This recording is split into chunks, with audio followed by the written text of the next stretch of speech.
Прямо зараз я мандрую велосипедом навколо світу і в цьому відео потраплю на колоритні Індіанські острови в Карибському морі. Далеченько вже заїхав, але хочу ще далі.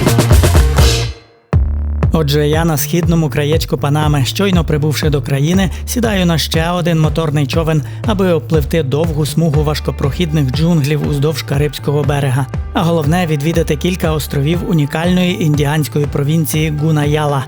Це одне з небагатьох місць у світі, де корінне населення змогло майже повністю зберегти свій традиційний устрій, закони та культуру.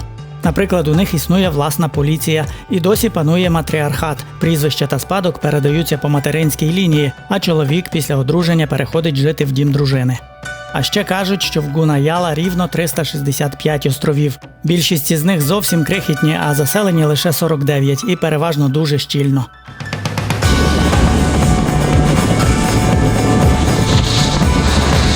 Попереду у мене 200 кілометрів уздовж Панамського берега. І на відміну від попередніх переходів, цього разу плавання було доволі жорстким.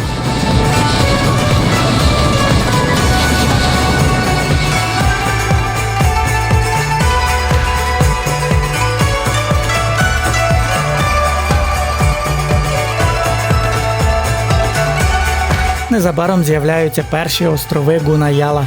Вони не туристичні, виглядають бідно і з безладною забудовою.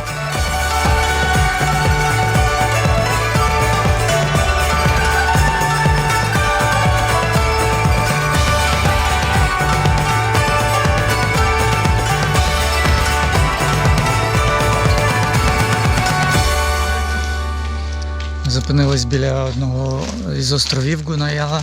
Це десь на півдорозі. Тут заправка, відпочинок, можна попити водички, напевно. І ось так виглядають їхні житла. Так виглядає, власне, село-острів. Buenos días.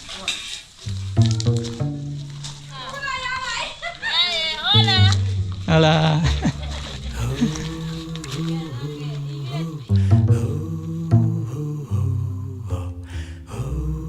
Потрапивши сюди, я відчував фантастичне занурення в дещо зовсім інакше, поміж усього, що я бачив у своїх подорожах раніше. Наче потрапив в окремий маленький світ, що живе незалежно від того великого світу по інший бік води.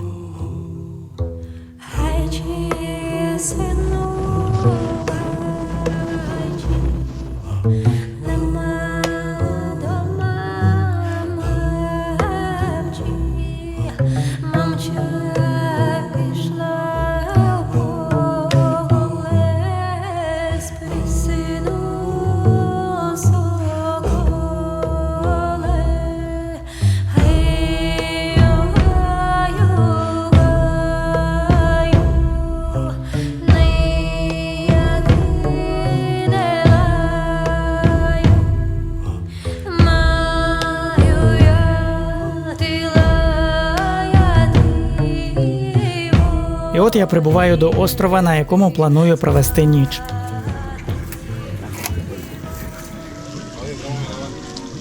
Хлопець, якого я зустрів на причалі, порекомендував мені хостел і показує шлях. De Estados Unidos, de Francia, a veces vienen para acá. Pero así sí, nada más pasa tiempo, pasadilla, como dos o tres días y sube. Oh, is this school? Escuela? Sí. Ven, lo ayudo y usted graba. Ven, sale. Окей. Каже хлопець, давай я тобі допоможу, а ти познімай.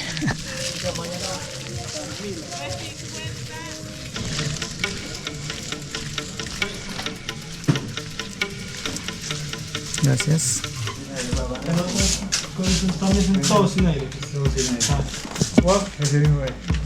This one?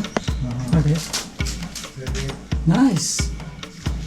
Умови справді дуже прості, буквально ось дивіться, фанерні стіни, але як для такого місця це просто супер шикарний готельчик, коштує $15 за ніч.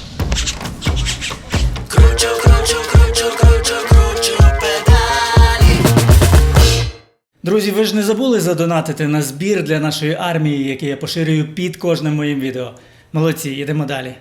Наргана – одна із найбільших громад Гуна-Яла і виділяється серед інших островів своїм великим впливом вестернізації, якого зазнала від панамського уряду. Саме звідси на початку ХХ століття влада Панами щосили намагалася просувати християнство по усіх островах, приславши до Наргани місіонерів. А колоніальна поліція того часу забороняла традиційні обряди, одяг та прикраси, натомість нав'язуючи народу гуна світську освіту та іспанську мову. Тут дві офіційні мови. Їхня власна – це гуна мова, ну і друга, звісно, іспанська. І як я дізнався, переважно тут говорять мовою гуна, але молодше покоління, молоді люди, вони говорять між собою іспанською. Ось так от глобалізація все ж таки дається в знаки. Тут є чимало сучасних бетонних споруд, серед яких лікарня і велика школа. Тут присутній швидкий інтернет і різні блага цивілізації, від яких відмовляються на інших островах, вважаючи, що вони знищують культуру гуна. Навіть відділення банку ось тут є. Тож не дивно, що існує деяке протистояння між Нарганою та іншими особливо віддаленими островами, котрі відстоюють повне збереження традиційної культури. Останні дивляться на мешканців Наргани з сумішшю жалю та зневаги, вважаючи, що ті втратили свою душу, піддавшись колонізаторам. Мешканці Наргани натомість вважають своїх консервативних сусідів застряглими в минулому і пишаються своєю прогресивністю.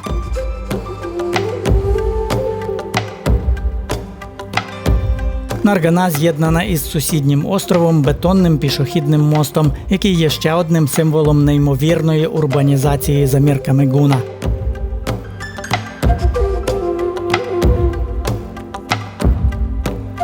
Гуна – це справді дуже самобутній народ, і вони навіть мають свою релігію, називається вона Бабігала.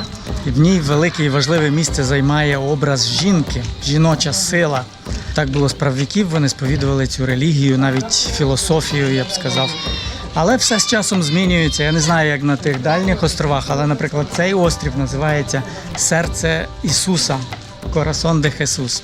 Також є тут католицькі церкви.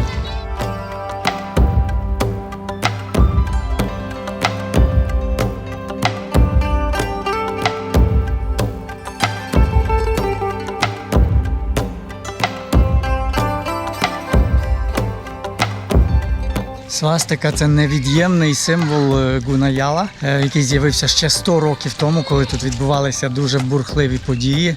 Революція, завдяки якій Гуна-Яла відстояли свою самостійність, а точніше автономність в межах Панами.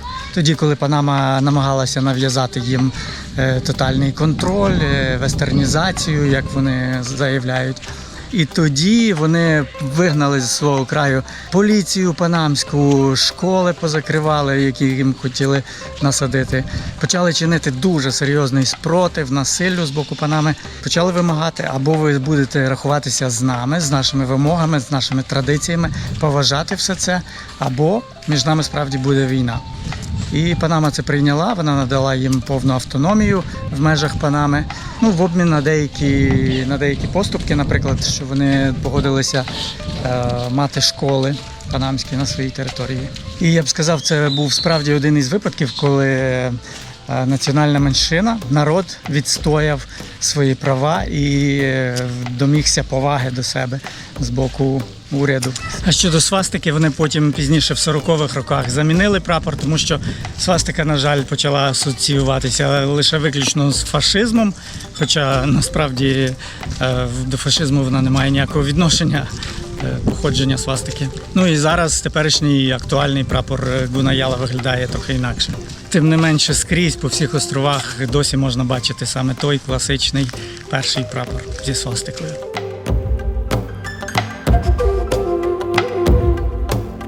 А ще Гуна-Яла славиться своїм справді красивим традиційним вбранням, особливо жіночим. І тут багато жінок ходять в цьому вбранні, красивому, справді вишитому. І я запитую щоразу, чи можу я зробити, будь ласка, фото з вами чи один кадр відео.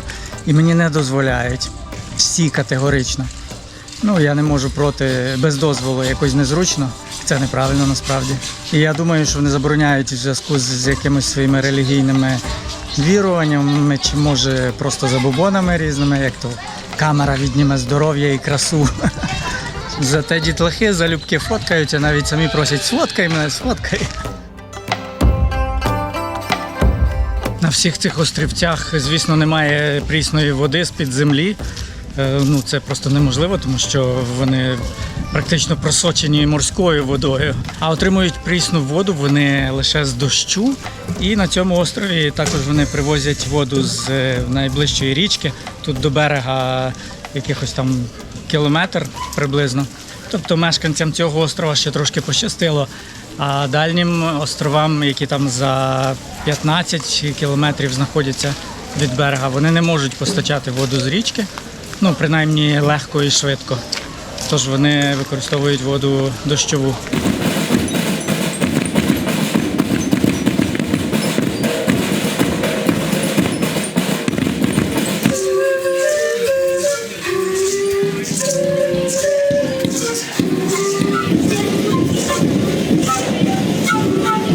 Це якраз вони зараз готуються до ювілею революції, який буде в грудні. По всіх вулицях кілька колективів, танцювальні, всякі хореографічні, якісь сценки ставлять з флейтами, з барабанами і з усім іншим.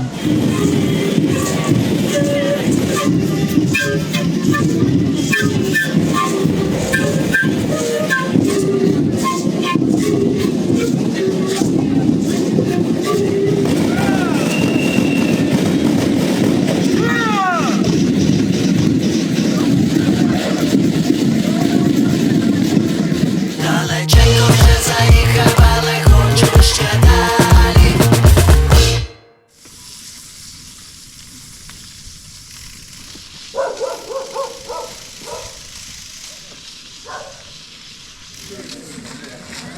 На світанку я сідаю в наступний човен і прямую до ще одного острова.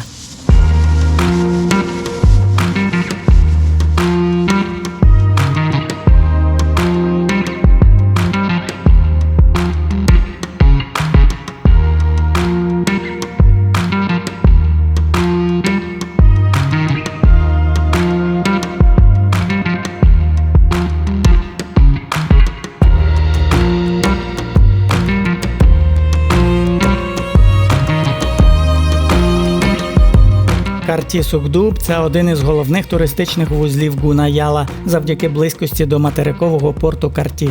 Тож він також зазнав деякого впливу зовнішнього світу, але попри те все ж залишається у таборі традиціоналістів. Громада тут ревно оберігає культуру, традиції і мову.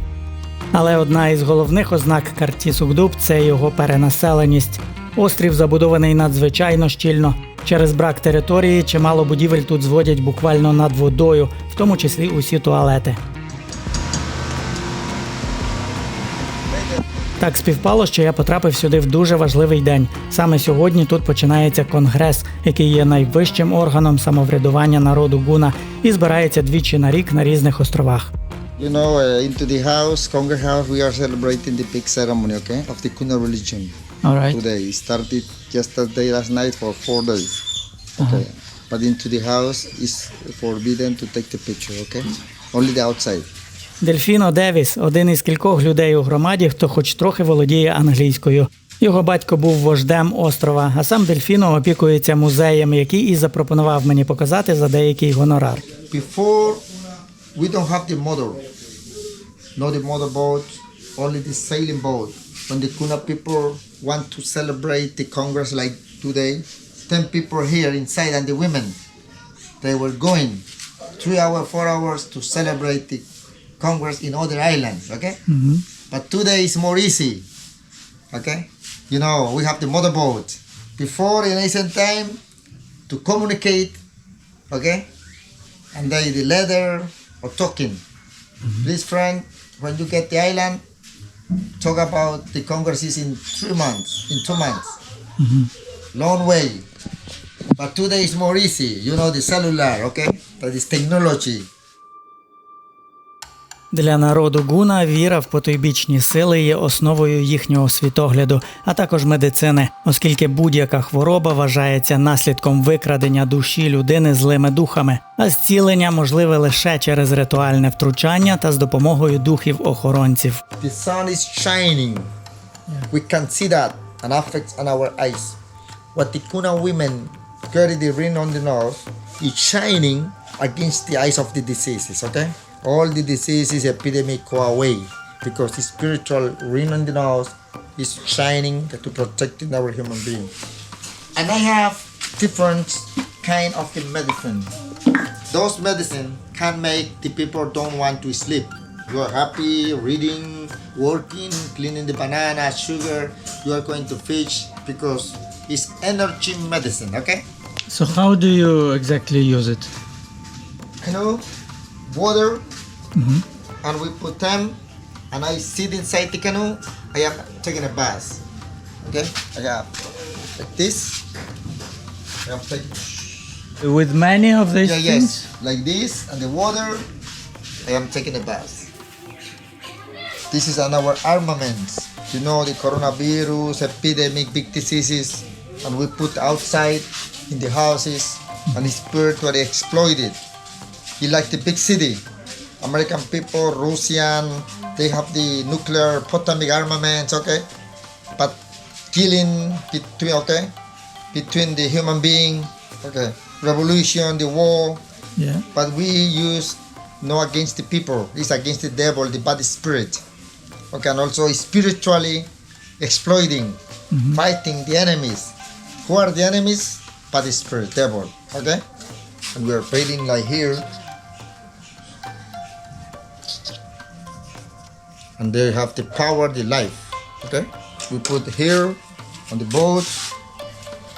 When the Kuna run in the boat, okay, in the sea, they have the watch, the spiritual watch medicine. When the big chart is coming, and that is spiritual watch exploiting spiritually, okay? We have put in. The small one is especially against the headache.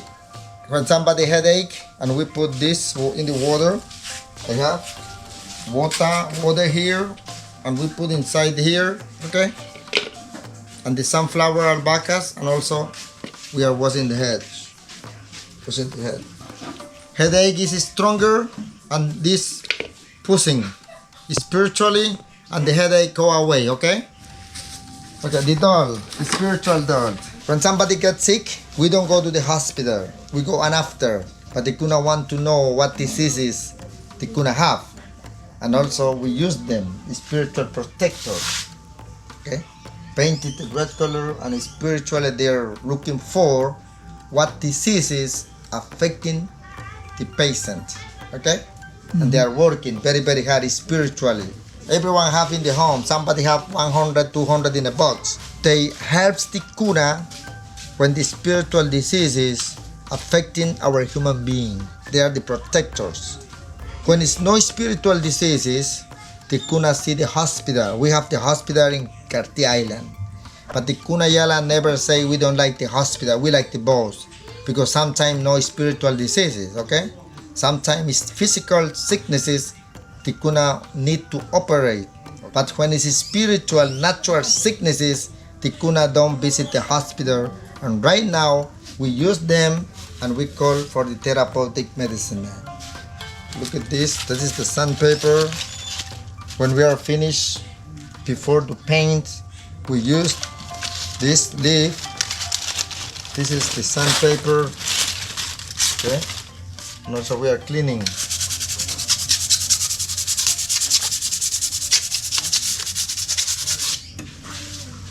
Different animals, the tapir, the wild pig.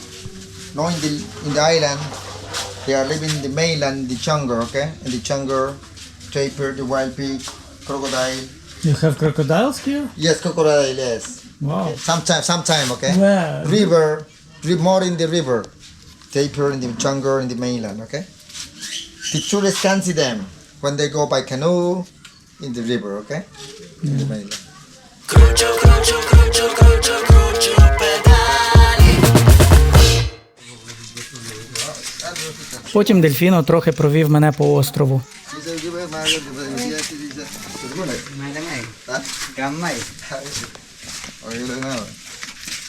This is the plants. When the devil is coming, spiritual diseases, we use these plants, okay? We don't need this, it's very strong. And this is another, okay? We make this very special plant. Yeah. It's like this, okay? Okay, I have this one iguanas.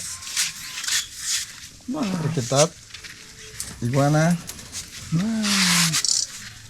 He's the owner of the iguanas. Really? Yeah, his name is Hello. Ryan. Ryan, Ryan, hello. yeah, he's the owner of the iguana. Dueño de iguana, eras dueño de iguana. Okay?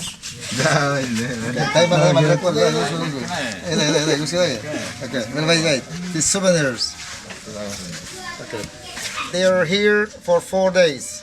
Ага. They represent about the spiritual father and the mothers and calling for the father and the mother. Okay, they are the civil policemen. Особливо вражаюче було потрапити до простої хати і побачити їхній надзвичайно скромний побут. He's the owner of the house. Hello. He's the owner of the house. Wow. So you So nice toys. okay. Come on, we have the spiritual. Look at this. Spiritual, okay? When somebody gets sick, what I told you before, into the museum, Угу. the ill man is staying in the hammock. Okay. Very ill, okay? Yeah. But around those spiritual doors. Yeah. And under the hammock, the medicine man. The medicine man sitting under the hammock to talk to them, okay? All right. Talk to them how to help me, how to help the patient man. Sit down, some coffee Coffee. before Okay. the walk. Ikaw daw kung babaysa. Antani amar de dulce na ba. Utas pwede ni kat tula masit pegar. Chocolate o coffee. Coffee, por favor. Ayudarán ka soy janan wek kalat chunat. Chocolate. Chocolate. Okay. Chocolate, yeah. Oh, gracias.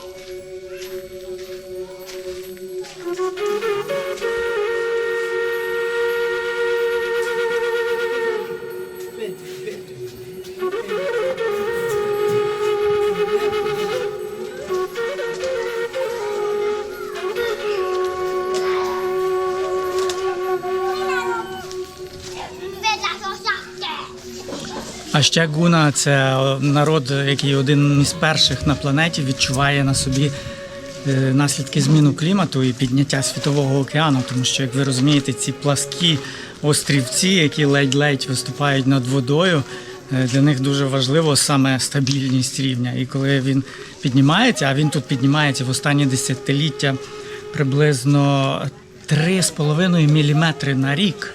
Це багато, ну це більше, ніж будь-коли раніше. І справді існує великий ризик того, що острівці просто будуть зменшуватися. Це в той час, коли вони і так перенаселені, і тут просто немає вільного місця жодного. І, звісно, найсумніше те, що сам народ гуна ніяк не впливає практично на зміну клімату. Це відбувається через діяльність інших країн, інших народів на планеті. Ну, а страждають саме вони, зокрема. Провівши на острові 3 години, я сідаю на свій останній човник у цій морській мандрівці.